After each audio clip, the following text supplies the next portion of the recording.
Hello guys, good morning. এখন আমি যাচ্ছি স্কুলে আর এখন বাজে 6:45। তো গাড়ি চলে এসেছে, তো তাড়াতাড়ি করে ওকে রেডি করে নিয়ে আর চুলটা বেঁধে দিই। হ্যালো ব্রিয়ান, আমি মমিতা। আমার একটা নতুন ভিডিওতে আবার তোমাদের সবাইকে ওয়েলকাম। আর তোমরা তো সবাই জানো যে এখন সব স্কুলগুলো মর্নিংয়ে হয়ে গেছে, তো তার জন্য মেয়েকে দেখো তাড়াতাড়ি করে রেডি করে দিচ্ছি। আর সকাল সকাল মেয়েকে দুধ হরলিক্স আর বিস্কুট দিয়েছি আর বাটিতে দিয়েছি যাতে তাড়াতাড়ি ঠান্ডা হয়। আর এদিকে আমি মেয়ের জন্য ম্যাগিটাও বসিয়ে দিয়েছি।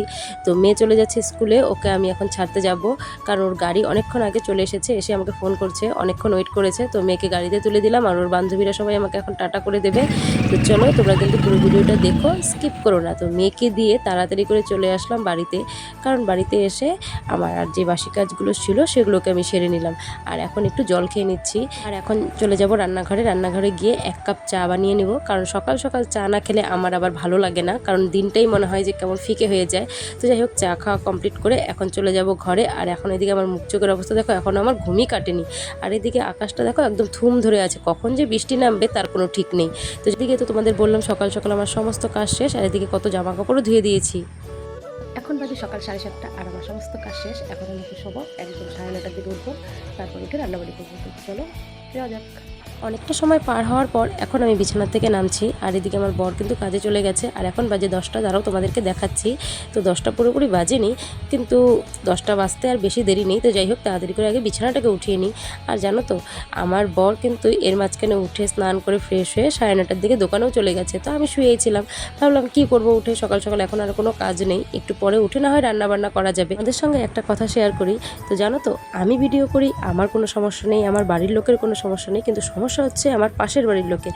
তারা বলে কি রান্না করে, ঘর গোছায়, ঘর ঝাড়ে, এটাও নাকি আবার ভিডিও করে দেখাতে হয়। আরে ভাই, আমার সমস্যা নেই, তোদের কিসের সমস্যা? আমি দেখাতে পারছি, আমি দেখাচ্ছি। তো মানে কি বলবো। আর এদিকে দেখো, ঘরে বিছানাটা উঠিয়ে নিয়ে এখন আমি জামা কাপড় গুছিয়ে নিচ্ছি। তো বরের প্যান্টটাও হাতিয়ে নিলাম, দেখলাম কিচ্ছু নেই। তো যাই হোক, সব কিছু নিয়ে চলে গেছে, আমার জন্য 5 টাকাও রেখে যায়নি। আর এদিকে দেখো, কথা বলতে বলতে আমি সমস্ত ঘর কিন্তু পরিষ্কার করে নিচ্ছি। তো যাই হোক বন্ধুরা, তোমরা কিন্তু আমার পুরো ভিডিওটা দেখো। আর এখন ঘর পরিষ্কার করে তারপর যাব রান্নাঘরের দিকে, কারণ একটা একটা করে কাজ সমস্তটা সেরে নিব। তো ঘর তো আমি সকালবেলা বাসি ঘর ঝেড়েছিলাম, তো তারপর আবার যখন ঘরটা পরিষ্কার করলাম ভাবলাম যে আরেকটু ঝেড়ে নেওয়া যাক। তো দেখো, যতবারই ঘর ঝাড়ি ঘর থেকে নোংরা বের হবেই। জানো তো, আমি দিনে 3 থেকে 4 বার ঘর ঝাড়ি, কারণ বাচ্চা কাচ্চার ঘর বুঝতেই পারো, কারণ বাচ্চা এখন এই কাগজ ছিঁড়ে ফেললো, এই বিস্কুটের প্যাকেট ছিঁড়ে ফেললো, এই অবস্থা। তো যাই হোক বন্ধুরা, ভালো করে ঘর বারান্দা ঝেড়ে পরিষ্কার করে এখন চলে যাব রান্নাঘরে। আর রান্নাঘরে গিয়ে আমি প্রথমে ভাতের হাঁড়িটা বসিয়ে দিলাম। আর আজকে আমি রান্না করব কাঁচা কাঁঠাল। তো কাঁঠালটা কাকিমণি বাপের বাড়ি থেকে দিয়েছিল, তো সুন্দর করে কাঁঠালের তরকারি রান্না করছি। আর আজকের মেনুতে ছিল ভাত, কাঁঠালের তরকারি, মিষ্টি কুমড়া, আলু ভাজা আর কারকলের ফুল। এই দিয়ে আজকে আমাদের খাওয়া দাওয়া হবে। তো চলো, ভিডিওটা কেমন লাগলো অবশ্যই জানিও। Tata, by.